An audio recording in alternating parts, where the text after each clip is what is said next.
Good morning, everybody. Thanks for having me at this great conference. Man, Anna is always a hard act to follow, but I'll try to be brief, and I'll get you to lunch. The topic that I'm going to speak about is the Latino problem in sports journalism, which I think can be summed up pretty quickly with the lack of Latinos in sports journalism. And I'm talking about mainstream U.S. media, both newspapers, TV, and websites. I do have some numbers. There isn't great comprehensive data on this, but I do have some numbers from recent studies that are pretty alarming. And this is from the Associated Press Sports Editors Conference and database.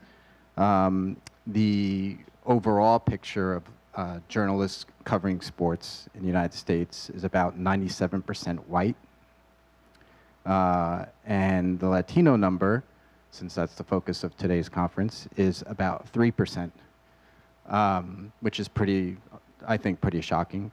To put that in perspective, we cover a range of sports, but I think this is particularly an issue with baseball, where there has been such a great, what they call Latinization of baseball, a huge influx of players from the Dominican Republic, from Cuba, to a lesser degree, Mexico, Puerto Rico, et cetera, Venezuela, of course, to the point that now 30% of players, nearly 1/3 of players in Major League Baseball are Latino, and of origin from Latin American countries. So you can imagine the problem here. There's only really a handful of bilingual baseball writers covering the game. Why is that a problem? Why is that an issue? We're missing stories. We're giving an unfair, in some cases, presentation of Latino players. There was a particularly egregious example last year in Houston, where a Houston Chronicle columnist was doing a story about the status of Carlos Gomez, who is from the Dominican Republic, and quoted him in very mangled English. English obviously is not his first language. He's still learning it and studying it. And he had this quote that was, in very broken English, and this became a huge controversy in Houston, and it percolated around the sports world and raised once again the issue of the lack of bilingual reporters in the clubhouse covering this game, which is obviously one of the biggest games in the United States. Mr. Gomez complained very vociferously, and there was apologies issued, but it still highlighted the issue. Major League Baseball now has interpreters in the clubhouse to help with reporters, the vast majority of reporters who don't speak Spanish. So they've made an attempt to kind of deal with this issue, but as you know, in translation, nuance is missed, meaning is missed. It's just not as close as you can get. And we're obviously missing the insight and behind the scenes, the lives of players in games like baseball and other sports. That's the bad news. I do have some good news. I won't overplay it, but there is some good news. We, the New York Times, have recognized this problem, have made some strides towards correcting it. One of our biggest hires in recent times was James Wagner, who cannot be here today, but he's a Nicaraguan-American sports writer. His mother is from Nicaragua. He grew up speaking native Spanish with her, and his father is American. So he speaks both languages pretty amazingly.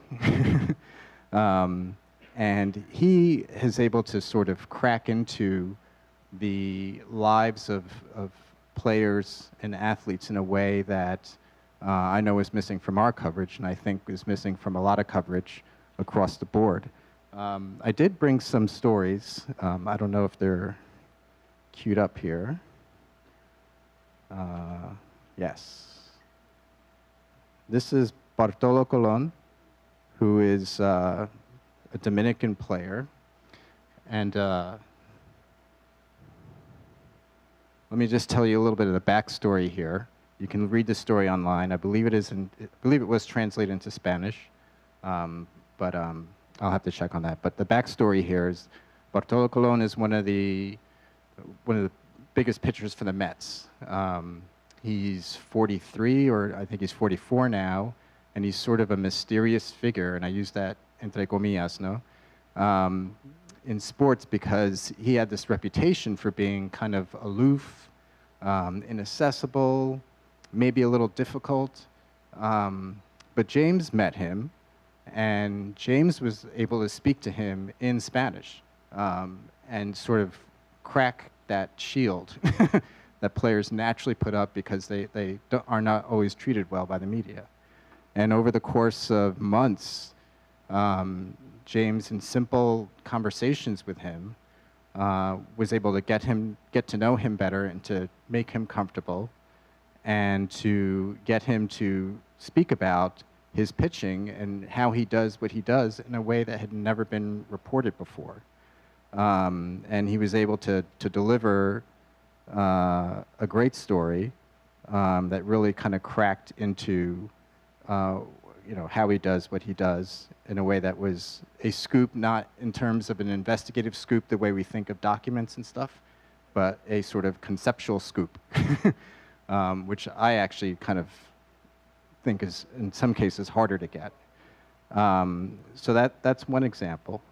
And James actually wrote an article for the Times about his ability to use his background to crack into this world.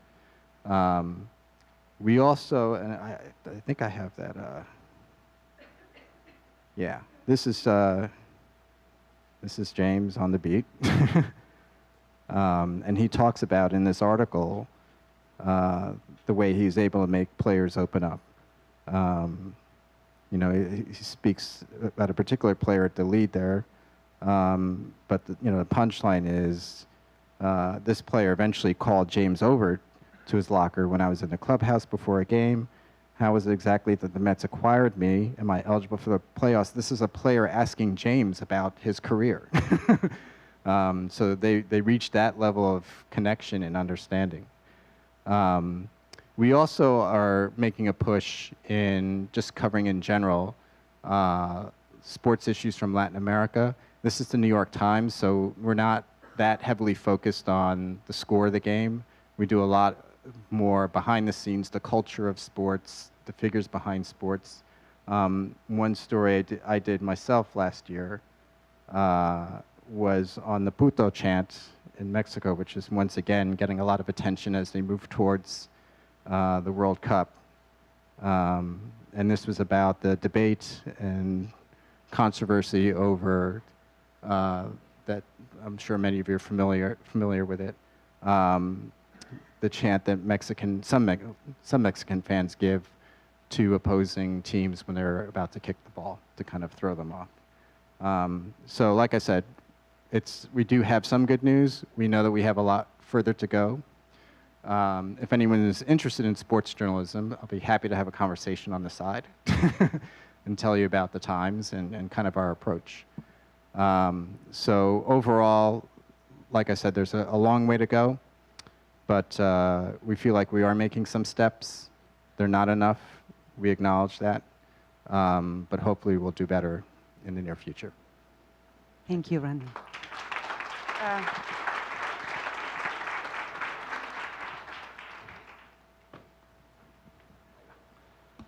Thank you.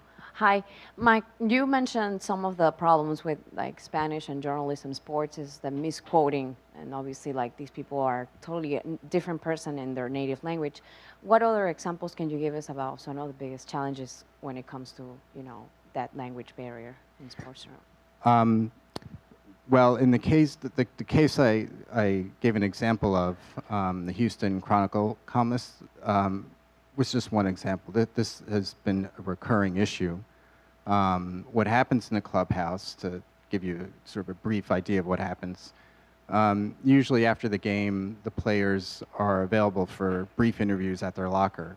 So all the journalists come up around them and start asking them about, hey, how was your pitching was terrible today, what happened? Or, you didn't hit, and so they are sort of in this, Major League Baseball all but requires them to be accessible to the media. So they're in this very uncomfortable position of having to answer these questions thrown at them in English, and answer them in English or use the interpreter, where, as I said, things are still kind of missed. Not saying that the interpretation is bad, it's just that for anyone who's done journalism where you have to interpret and translate, it's just not the same. James and the handful of other reporters are able often to pull these players aside and ask them the questions in Spanish, and get a more direct answer, a more logical answer, a cleaner answer.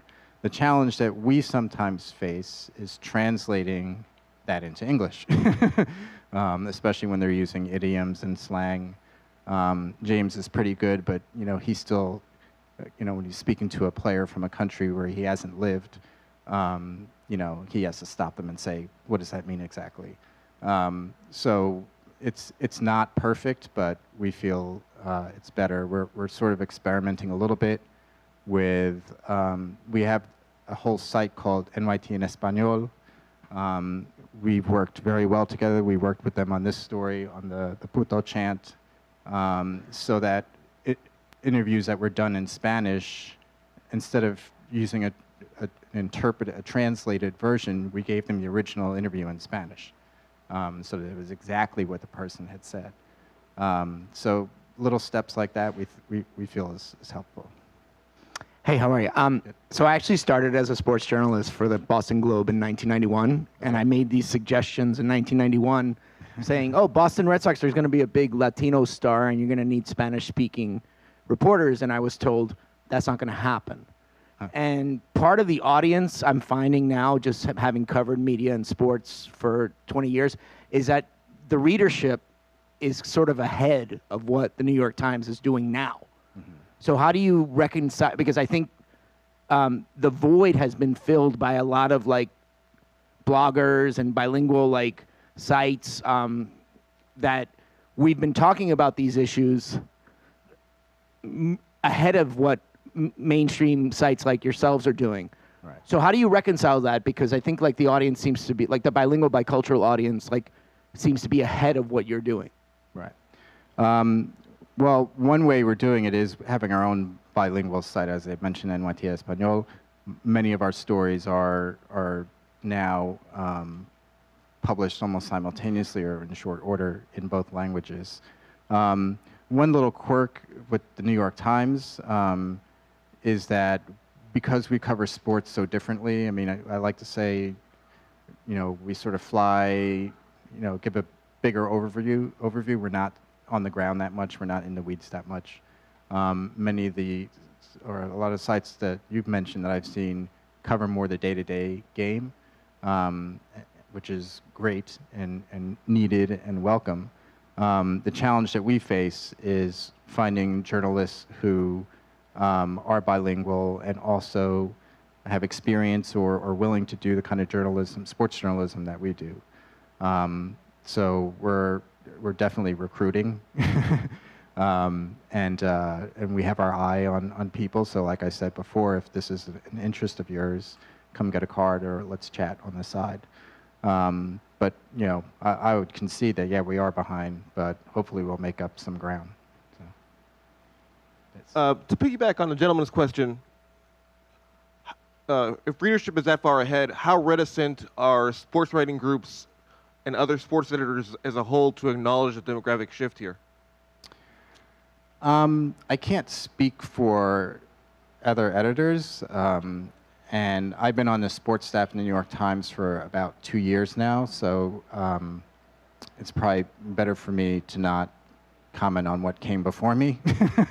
But I do know when I came over, I had worked in Mexico for several years in our Mexico City bureau, and you know, followed sports. I'm not a super crazy fan, but I do follow sports, obviously, and was always curious about the issue of baseball and like, how do our writers deal with this issue of covering so many people who don't speak the language that they're writing in. And so as luck, if that's the word, would have it, and an opening came up for the baseball beat.